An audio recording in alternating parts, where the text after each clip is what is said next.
So the first one that we're going to be taking, inshallah ta'ala, is when the scholars, they mention, al-yaqinu la yazulu bish-shak. That which has been established with certainty is not to be removed due to some doubt that has come to light. So you have this leading legal maxim that has been extrapolated from where? The ahadith of the Prophet sallallahu alaihi wasallam. Right? Where has it been extrapolated from? The hadith of when the Messenger sallallahu alaihi wasallam said, إذا وجد أحدكم في بطنه شيئا فأشكل عليه أخرج منه شيء أم لا فلا يخرجن من المسجد حتى يسمع صوتا أو يجد ريحا. Pay attention, my brothers and sisters, right? The Messenger sallallahu alaihi wasallam said, if one now begins to feel a disturbance in his stomach, right? And then he doubts, have I lost my wudu or not? This guy went into the bathroom, he made wudu, walked into the masjid just as we walked into the masjid. You guys with me? And then the shaitan starts whispering, you probably lost your wudu, because of this feeling that he feels inside of his stomach. Sahih? The Messenger sallallahu alayhi wa sallam, he said, فَلَا يَخْرُجَنَّ مِنَ الْمَسْجِدِ حَتَّى يَسْمَعَ صَوْتًا أَوْ يَجِدَ رِيحًا. He should not exit from the salah, or he shouldn't leave the masjid up until he hears himself passing air, or he smells something. Let me ask you guys a question. What has been established with certainty after this individual made wudu? What has been established with certainty? That he made wudu. He went into the bathroom. We also am going into the bathroom. He made wudu. Is this certain or is this doubtful? That's him going into the toilet and making certain. We all saw him doing it, right? He made wudu from top to bottom. And then now there's doubt that has come to light. Have I lost my wudu? Have I not? Is this a common question that people tend to ask? People tend to ask all the time. Sahih? What did the Messenger sallallahu alayhi wa sallam say? He should not exit from the salah until he has what? A sound or a smell. A sound and a smell. Is this something that is certain or is it doubtful? Certain. What does the principle or the leading legal maxim state? If something has been established with certainty, it is not to be removed due to some doubt that has come to light. Right? Up until we hear something with certainty like the sound or the smell, he should not leave from the salah. He should not exit from the masjid. Right? So this leading legal maxim has been extrapolated from a hadith like this. So then, my brothers and my sisters, when we have a contemporary issue, you identify as to whether there is a common feature also here. Right? We will come on to some of these contemporary issues, inshaAllah ta'ala. Also, we have another hadith where we can extrapolate a similar meaning. The Messenger sallallahu alayhi wa sallam said, إِذَا شَكَّ أَحَدُكُمْ فِي صَلَاتِهِ فَلَمْ يَدْرِ كَمْ صَلَّى ثَلَاثًا أَمْ أَرْبَعًا فَلْيَطْرِحِ الشَّكَّ وَلْيَبْنِ عَلَى مَا اسْتَيْقَنَ. If one, my brothers and my sisters, is inside of his prayer and he's doubting now as to whether he has done 3 or 4, right? He should not, right? Or should I say, he should get rid of that which is doubtful and stick to what is certain. What is certain here? That he's prayed how many? 3. We are doubting whether he's done the 4th or not. Agreed? So here the Messenger sallallahu alayhi wa sallam is saying, get rid of your doubt, go with that which you are certain with, and continue your prayer. This is another example. Right? This is another example. Also the Messenger sallallahu alayhi wa sallam, he told us about the month of Ramadan. Right? فَإِنْ أُغْمِيَ عَلَيْكُمْ فَاقْدُرُوا لَهُ 30. It's the month of Ramadan. We've just been fasting day 1, day 2, day 3, day 4, all the way up until the 29th day. And then we're doubting as to whether Ramadan has finished or not. What is it that has been established with certainty up until the 29th day of Ramadan? Is it still Ramadan or has Ramadan finished? So that which has been established with certainty is that it is still Ramadan until proven otherwise. Does that make sense? So due to some doubt, we don't allow that to override that which has been established with certainty. Right? This is why the Messenger ﷺ said, فَأَكْمِلُوا الْعِدَّةَ 30. If your vision is being blocked by clouds or by whatever else it might be, This is now giving you doubt as to whether Ramadan has finished or not. The Messenger ﷺ said, stick with that which is certain. It's still Ramadan, and complete 30 days of Ramadan. Right? And there are many examples, my brothers and my sisters, from the sunnah of the Messenger ﷺ, where you could say this qa'idah, this leading legal maxim, can be extrapolated from. Does that make sense? So now let's go into some تطبيقات فقهية للقاعدة. Some other examples that this leading legal maxim can be applied to. Even though there isn't a hadith that says, if this happens, then you do this. No. Because we have this leading legal maxim that has been extrapolated from all of these other hadith, like I said, we identify the common feature, or in mathematical terms, common denominator. Do we have any mathematicians here? Fractions. You guys know how to common denominator and then you... Let's take some of these examples, inshallah ta'ala, that we can maybe apply it to, and I'm sure you guys will enjoy hearing them. Making takfir of people. Do you guys hear about people calling this guy kafir and that guy kafir? Someone has become a Muslim. He took his shahada in the masjid. Let's say he took his shahada in this masjid. Does anyone doubt now that he has entered into Islam? Right? We can only judge from that which is apparent, sah? Sahih? We can only judge from that which is apparent. He took his shahada and we deal with him as a Muslim. A couple of years go by, some people are spreading these doubts about him as to whether he's still a Muslim or not. He done this, wallahi, there's a high possibility that he may have lost his Islam. What is that which is certain here? He took his shahada that he's still a Muslim until proven otherwise. Until we have that which is certain, which will override that which was previously established with certainty. Anything that is doubtful does not remove the certainty that has been established. Does that make sense? Imam al-Shawkani rahmatullahi alayhi said, "I'lam." He said, no. أن الحكم على الرجل بخروجه من الإسلام ودخوله إلى الكفر لا ينبغي لمسلم يؤمن بالله واليوم الآخر أن يقدم عليه إلا ببرهان أوضح من شمس النهار. He says, passing a judgment or a ruling that someone has left Islam and become a kafir, right?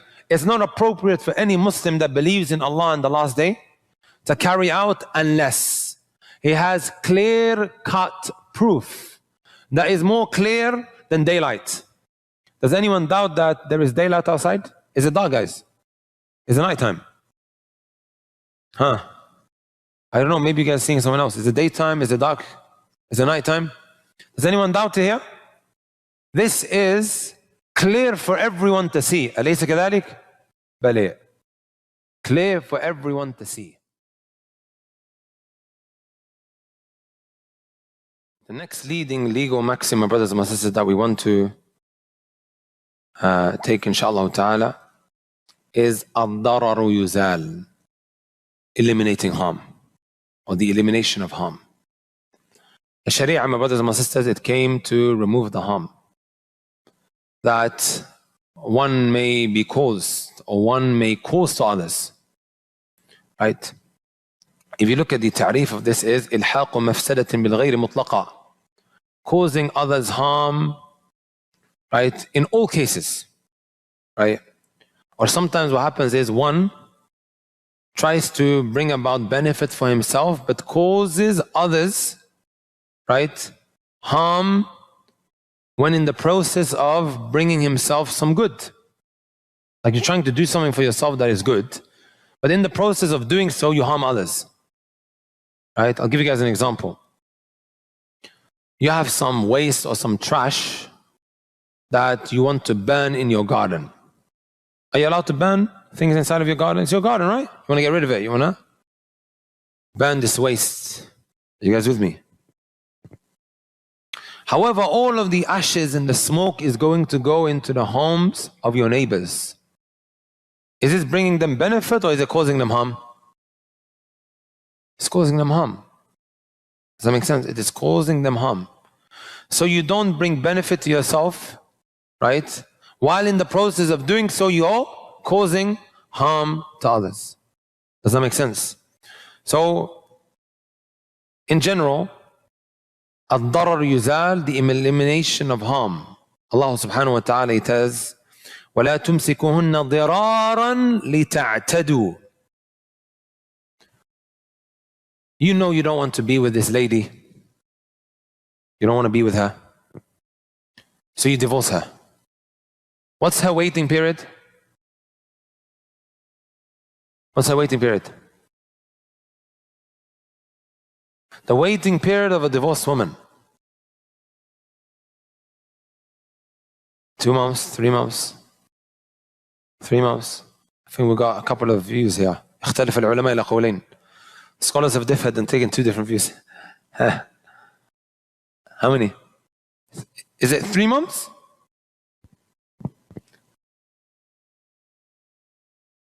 Even 3 months is not accurate. أحسنتم. 3 menstrual cycles. Because the cycles of a woman can be a lot shorter. There was a lady in the time of Ali ibn Abi Talib, she had 3 menstrual cycles in the same month. There were 3 menstrual cycles in the same month. So if you say now 3 months, then it's not accurate. Can you guys see? It's 3 menstrual cycles, and it depends on who and how many days it goes on for and whatever have you. So now Allah Azza wa Jalla says, وَلَا تُمْسِكُهُنَّ ضِرَارًا لِتَعْتَدُوا. So her menstrual cycle is about to come to an end, and then you have this divorcee, this man who has divorced his wife, right, who wants to cause her harm. He doesn't want to keep her. So maybe what? Couple of hours before the 3 menstrual cycles is about to finish, he says, I've taken you back. But he doesn't actually want to take her back. He just wants to play games with her. Does that make sense? Because after the 3 menstrual cycles, she's now allowed to get married to somebody else. So Allah says, وَلَا تُمْسِكُونَ ضِرَارًا لِتَعْتَدُوا. Don't just hold on to her, causing her harm. Right? The whole religion revolves around weighing the pros and the cons, and securing benefits and warding off harms. Are you brothers and sisters with me? The whole religion revolves around weighing the pros and the cons. Right? Let alone specific matters that an individual may be challenged with. The whole religion revolves around it. This is very, very key. Does that make sense? The whole religion revolves around weighing the pros and the cons. One finds himself in a predicament, right? And he's faced now with 2 evils. He's faced with 2 evils. You guys with me? There's no way that he can what? Ward both of these evils out of the situation that he's in. He has to pick one of the 2. There's no way around it. What do you do here, my brothers and my sisters? أحسنت. You hear this a lot in English. Take the lesser of the 2 evils. هذه قاعدة شرعية. Right? If you're in a predicament where you have to pick one of 2 evil things, because there's no way around it, because the first step is, how can I get rid of both of them? If you can eliminate both of these harms or both of these evils, you have to do that. But if you can't, you're in a predicament where you have to do one of 2 things. What do? You pick the lesser of the 2 evils. And this is very, very important. Knowing khayrul khayrain wa sharrul sharrain. Right? Sharrul sharrain, the worst of the 2 evils that you are faced with. So here are some examples, my brothers and my sisters. Let me ask you guys a question. Is it allowed for one to cut open the stomach of a dead person? Generally speaking. Is it allowed? This person just passed away, I'm going to open his stomach. Is that allowed? ما يجوز. It's haram. Right? It is haram. However, when this lady passed away, she was pregnant. The life of this child is on the line, right?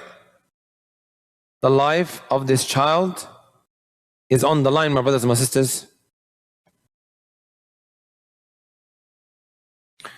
It is allowed, brothers and sisters, to cut open the stomach of this lady, which is of course an evil. Allowing this child to die also is an evil. But which one is the lesser of the two evils? That you cut open the stomach of this lady that has passed away. Because leaving this child that could potentially still live on, it's a big evil. From the maqasid of the Sharia is the preservation of life. You're in a situation where in this predicament some good is going to come out of it and also some benefit is going to come out of it. Right? Some evil is going to come out of the situation and also some benefit. You can't get rid of the evil completely. Are you guys with me? Some good is going to come out of it and somewhat evil is going to come out of it, right? What do you do here? What do you do here? Under this principle, guys, we can mention what? 3 different scenarios as well. Right? The first scenario, my brothers and my sisters, is if the cons are going to outweigh the pros. Do you do this thing? Yeah?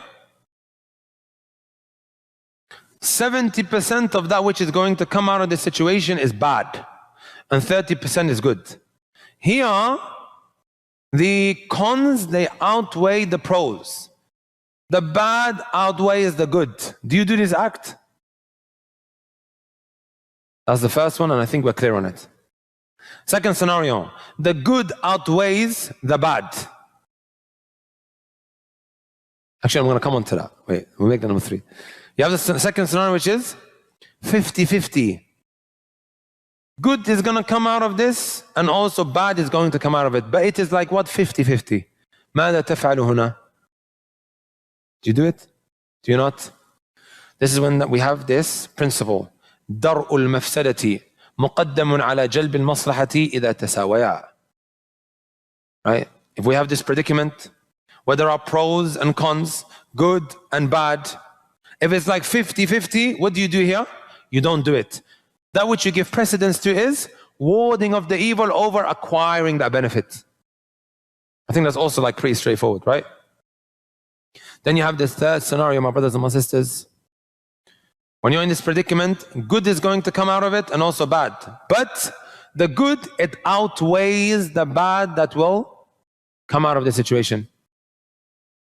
Should you now go forth in doing this act? No.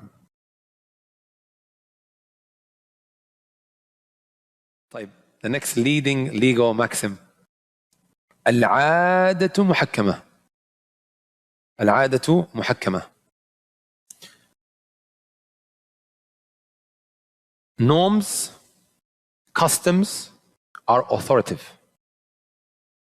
Norms/customs, however you want to translate it, or traditions, should I say, right? These are all synonyms in this context. It is authoritative. Did Islam come to remove people's norms and their traditions and their customs? As I mentioned earlier, لا. In fact, the asal of our norms and our customs is that it is permissible until proven otherwise. Such as, if I mention an example, the poet, he says, وَالْأَصْلُ فِي عَادَاتِنَا الْإِبَاحَةِ حَتَّى يَجِيءَ صَارِفُ الْإِبَاحَةِ. The asal, the base origin of our norms, traditions and customs is that it is permissible until proven otherwise. Sahih? A very nice Somali custom is, you know, when you go to their house and you finished eating, you don't go to the bathroom to wash your hands. They bring you a bakhuri. That's what they call it, right? Huh? A bowl that has shampoo in it. So you wash your hand and they bring you another one and you wash it. Are you Somali? Wala la? Am I right? Is there anything wrong with that? No. I think in Pakistani culture, they have something called, correct me if I'm wrong, guys. Huh? Any Pakistanis here? Huh. These sisters, the girl side, they have these get-togethers, like 6, 7 of them. Get-togethers before the wedding. Girls get together. Right? What's it called? So I'm not waffling, huh? You're right, sahih. Don't want the Pakistanis to comment. in the comment section and say that I'm oppressing them. Right? He's a witness. Is there anything wrong with these norms? Right? The asl is that norms are fine until we have an evidence that says that this is haram. A very bad, evil norm is where they say to you, she's your cousin. Don't worry. Go upstairs and watch a movie with her. Or just mingle with her. Aadi, ma fi mushkila. Stop making a big deal out of it. Is it okay just because she's my cousin? They even added to it, cousin, sister. Cousin, sister. Isn't that what they say? Cousin, sister. To downplay and dilute the seriousness of this matter. Can I just be chilling, me and my cousin, sister, and having a chat, tea, innocent chit-chats, or we play FIFA together, me and her? That's right. We go upstairs and we're watching a movie. Is it allowed? Is she actually my sister? With my sister I can do that. أما يجوز. ما خلا رجل مع امرأة إلا كان الثالث من الشيطان. Never does a man seclude himself with a woman except that the third is what? Shaitan. I received the case. They let their guard down. They were just intermingling with one another. The cousin was a junkie. He was a drug addict. And then he ended up committing a zina with the girl who was his cousin sister. This left the family so broken that they had to send her to the Emirates. And she, I think up until this very moment, she's still there. Imagine that, what that would do to a family. Two cousins. Right? Two cousins, guys. And they, even if, you know, this idea that sometimes comes to people's minds, okay, let's just get them married off with one another. The girl's trying to think, the guy is a junkie. Right? Isn't this what they do sometimes, you know, when zina happens and she gets impregnated, oh, let's just try and, you know, conceal it and get them married off. Even that, like, thinking, the guy's a junkie. The scholars, they discuss what's the difference between aada and likewise al-urf. Yani fi kalam, but anyways. A aada, my brothers and my sisters, is ma'tad al-nasu alayhi. Is that which the people have become used to and accustomed to.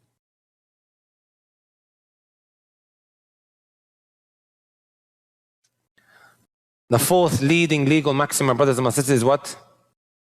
Al-umuru bi-maqasidiha. Matters are judged by their intentions. Right? Matters are judged by their intentions. Earlier I touched on it. Someone had a shotgun with him and he was in the forest. The guy carrying the shotgun went with a couple of his relatives.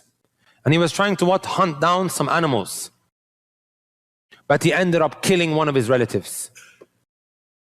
He ended up killing one of his relatives. This leading legal maxim that has been derived and extrapolated from where? Al-umuru innama al-a'malu binniyat. The hadith that everyone's memorized. Likewise also, I forgot to mention the previous one, ad-darar yuzal. It has been extrapolated from a hadith called la darara wa la dirar. Not causing harm and reciprocating harm. Does that make sense? Here, al-umuru bimaqasidiha innama al-a'malu binniyat. What determines here, or how do we judge the situation? Right? When passing the judgment of him either being an intentional murderer or someone who has committed manslaughter. Which one is it? Was it manslaughter or was it murder? A lot of the time in these cases it is manslaughter. Because he went hunting. They were all going to go hunting, but they ended up shooting him. The intentions play a part here. Does that make sense? طيب, I gave Brother Farhan, back to Farhan, some money because he was going through a lot of trouble. He was going through a lot of trouble, right? Paying back some of his debts. And these people are giving him a hard time. I came along, $5,000, I paid for it. 1 week later, I come back to Farhan and I say to him, Akhi, can I have my 5,000? He says to me, wasn't that a gift? Wasn't that a gift? Here we go back to the intention. We asked the one who paid, was it done out of a gift? Was it done because you were trying to pay sadaqah? Was it done because he was trying to zakat, whatever? Right? Was it a loan? Does that make sense? The intention comes in handy.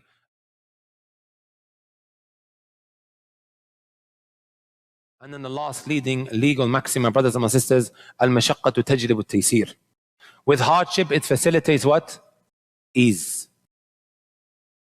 right? When things get really, really hard, the Sharia doesn't continue making it hard upon you. Where did we take this from? When the Messenger ﷺ said,